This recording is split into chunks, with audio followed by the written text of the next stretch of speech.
श्री भगवान कह रहे हैं कि मेरे इस रहस्य को कोई जान जाए कि जैसे मैं कर्म करता हूं लेकिन कोई फल की आकांक्षा नहीं, कोई कर्म मुझे बांध नहीं सकता, ऐसे ही तुम्हें कोई कर्म नहीं बांध सकेगा यदि अपने धर्म के अनुसार आचरण करते हुए उसे भगवत भाव में समर्पित कर दे।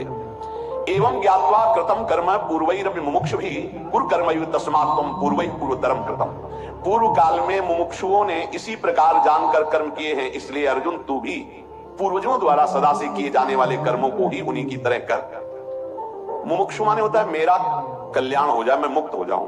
ये हजारों जन्मों की पवित्र साधना के बाद उत्पन्न होता है, इसीलिए ये किसी के हृदय में जल्दी नहीं उत्पन्न होता। भारी व्याकुलता कि मैं मुक्त हो जाऊं बहुत कठिन है। जब तक संसार के किसी भी भोग में राजी हो तो मुमुक्षुता नहीं जागृत होगी।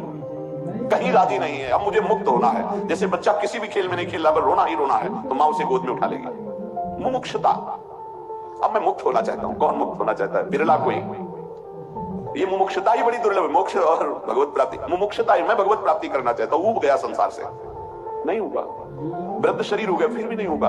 मृत्यु नजदीक आ रही फिर भी नहीं होगा। आखिरी श्वास तक ऊब जाता तो भगवान की प्राप्ति हो जाती। आखिरी श्वास में राधा बोल दे भगवत प्राप्ति हो जाएगी। अभी रास्ते में एक श्लोक लिखा, किसी विज्ञ ने दिखाया, ऐसे लिखा। भगवान शिव पार्वती जी से कहते हैं, जो राधा राधा कह के पूजन करता है, राधा राधा कह के दंडवत करता है, अभी दिखाया था श्लोक। छोटी सी पूजा वस्तु है, राधा राधा कह के बहुत बड़ी हो गई, हरि उससे प्रसन्न हो गए, कितना सुंदर हमको मिला है राधा नाम। भगवान अर्जुन को कहते हैं कि मुमुक्षुता, मैं मुक्त होना चाहता हूं। तो कैसे मुक्त हो गए? तो कहते जो तुम्हारे बड़े महापुरुष जिस मार्ग में गए उसी में चलना। पूर्वज माने बड़े महापुरुष जो गए हैं, महाजनों गतेन स पंथा, महापुरुष इसमें गए। आज सब अपने नए पंथ का निर्माण हो रहा है, पहले ऐसा नहीं होता था। जिस मार्ग में गुरुजन जा रहे हैं उन्हीं के पद चिन्हों पर चलना। मनमानी अधिक मात्रा में, कोई महापुरुष बिरला ही आचार्य परंपरा की महिमा को लेकर के चलते हैं, नहीं तो अपने मन के अनुसार कभी परमार्थ नहीं होता। परमार्थ के अनुसार मन बनाया जाता है। सिद्ध बनने के लिए सिद्धों के अनुसार चलना होता है, तब सिद्ध होता है। यहाँ मनमानी अधिक हो रहा है, गुरुमानी शास्त्रमानी बहुत कम। अपने कर्तव्यों का जो हमारे पूर्वजों ने महापुरुषों ने किया वैसे करोगे तो आप मुक्त हो जाओगे, आपका कल्याण हो जाएगा। अन्यथा बंधन नहीं है। आप कर रहे हो मुक्त होने के लिए, लेकिन मनमानी तो बंधन ही है। जैसे पीछे भगवान ने उदाहरण किया था जनकादि आदि का, विवस्वान का नाम लिया, मनु का, इक्ष्वाक आदि का। भगवान कह रहे हैं मुमुक्ष को, जो संसार से मुक्त होना चाहता है, बहुत ध्यान देने का विषय कह रहे हैं, उसे महापुरुषों का अनुगमन करना चाहिए जो आचार्य परंपरा से है। यह परंपरा इसीलिए बनी हुई है कि हमें कोई भूल चूक नहीं होगी। मनमानी से हम अपने मन को ना जोड़े, हम आचार्य परंपरा से जोड़े। आप जिस भक्ति में, अभेद भक्ति में चलना चाहो तो आद्य गुरु भगवान शंकराचार्य जी हैं। सखा भाव में चलना चाहो महामहिम श्री भगवान वल्लभाचार्य जी हैं। जो भाव लो, महामहिम निम्बार्काचार्य जी, रामानंदाचार्य जी, रामानुजाचार्य जी, श्री हिताचार्य जी, श्री स्वामी हरिदास जी, महाप्रभु चैतन्य, बड़े बड़े महामहिम स्वरूप भगवान ने धारण किए मार्ग प्रशस्त करने के लिए। हमें महापुरुषों के पद चिन्हों पर चलना है, मनमानी नहीं। भगवान कहते हैं कि मुमुक्षुओं को जानकारी करके जिस मार्ग में हम चल रहे हैं, आचार्य परंपरा से सिद्ध होते चले जा रहे हैं, आचार्य परंपरा से उपासना आ रही, उसी पे हम अपने चित्त को जोड़ें। जो भाव हमारे अंदर हो, शांत भाव, दास्य भाव, सख्य भाव, वात्सल्य भाव, किसी भाव से तो वही चला जाता है। शांत भाव का मतलब मोक्ष का भाव, मुक्त हो जाना। जो अपने कर्तव्य कर्मों का पालन नहीं करता, महापुरुषों का अनुगमन नहीं करता, वो सिद्ध नहीं हो पाता, वो मुक्त नहीं हो पाता है।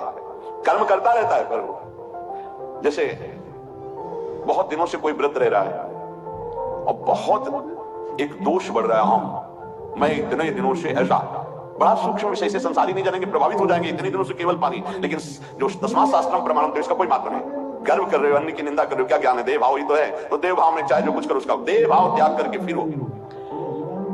जो कर्म करते हुए योग में स्थित रहता है वही कर्म योगी भगवत प्राप्त होता है। कर्म करते हुए योग में स्थित रहना, योग किसे कहते हैं? तेसाम सततयुक्तानाम भजताम प्रीतिपूर्वकम ददामि बुद्धि योगम तम। यदि आपकी जिह्वा से राधा राधा राधा ऐसा निकल रहा है, आप कर्म कर रहे हो, उस कर्म को भगवान को समर्पित करते हो, कर्म योग हो रहा है। योग में स्थित होते हुए कर्म हो रहा है। फल की आकांक्षा भगवान पर छोड़ दो, कर्तव्य कर्म करो, राधा राधा जब वो मुक्त हो जाओगे। बात मान लो,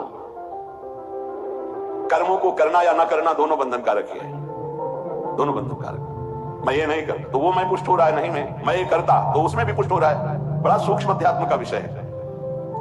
दोनों की प्रवृत्ति है कर्म, मैं नहीं करता मैं करता, दोनों की प्रवृत्ति है। निवृत्ति, कर्तव्य कर्म का पालन हो रहा है, फल की इच्छा नहीं, भगवान को समर्पित जीवन नाम जब चल रहा है, ये निवृत्ति है। पूर्ण निवृत्ति की कोई अवस्था नहीं है। कि इतनी अवस्था में इतने कर्म में आप अभी इसी क्षण स्वीकार करो। कोई भी कर्म करो, भगवान को अर्पित करो। कर्म करते समय राधा राधा अंदर से नाम भगवान का, प्रभु का स्मरण करते रहो। शरीर, इंद्रिया, मन आदि कर्म की सामग्री अपने से भिन्न है। ये मैं नहीं हूं, ये संसार से अभिन्न है, हमसे भिन्न है। इनके द्वारा जो प्राकृतिक कर्म होते हैं वो हमको बांधने वाले ही हैं, यदि भगवान को अर्पित नहीं करते या प्रकृति में उनकी स्थिति नहीं देखते।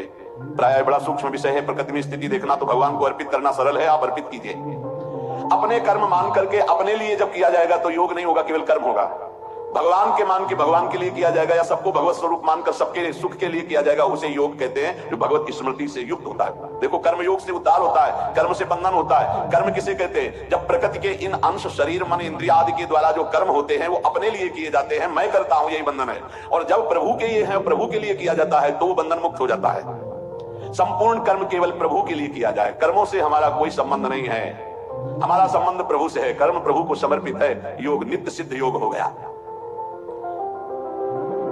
किम कर्मेति कवयोप्यत्र मोहिताः तत्ते कर्म प्रवक्ष्यामि यदि ज्ञात्वा मोक्षसे शुभात्। कर्म क्या है, अकर्म क्या है, इस प्रकार इस विषय में भी बड़े बड़े विद्वान मोहित हो जाते हैं। अतः कर्म तत्व मैं तुझसे भली भांति कहूंगा, जिसको जानकर तुम इस अशुभ से, जो अशुभ तुम्हें दुख दे रहे हैं, उनसे तुम मुक्त हो जाओगे।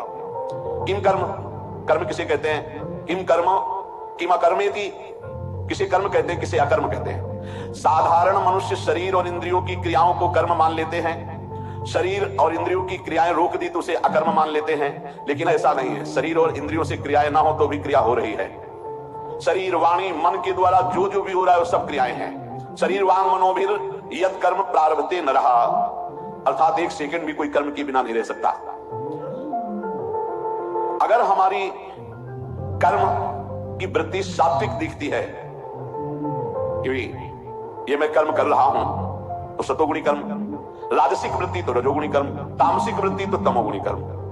राजसिक, तामसिक ये फंसाने वाली है, सतोगुणी वृत्ति ये मुक्त करने वाली है। जैसे सतोगुणी वृत्ति में, शुद्ध सतोगुणी वृत्ति में कभी क्रोध का प्रादुर्भाव नहीं होगा। जैसे एक दिन आर्मी के कुछ जवान आए थे, तो खान पान के विषय, जैसी परिस्थिति हो उस परिस्थिति में रहकर भगवत स्मृति करते हुए राष्ट्र सेवा करो।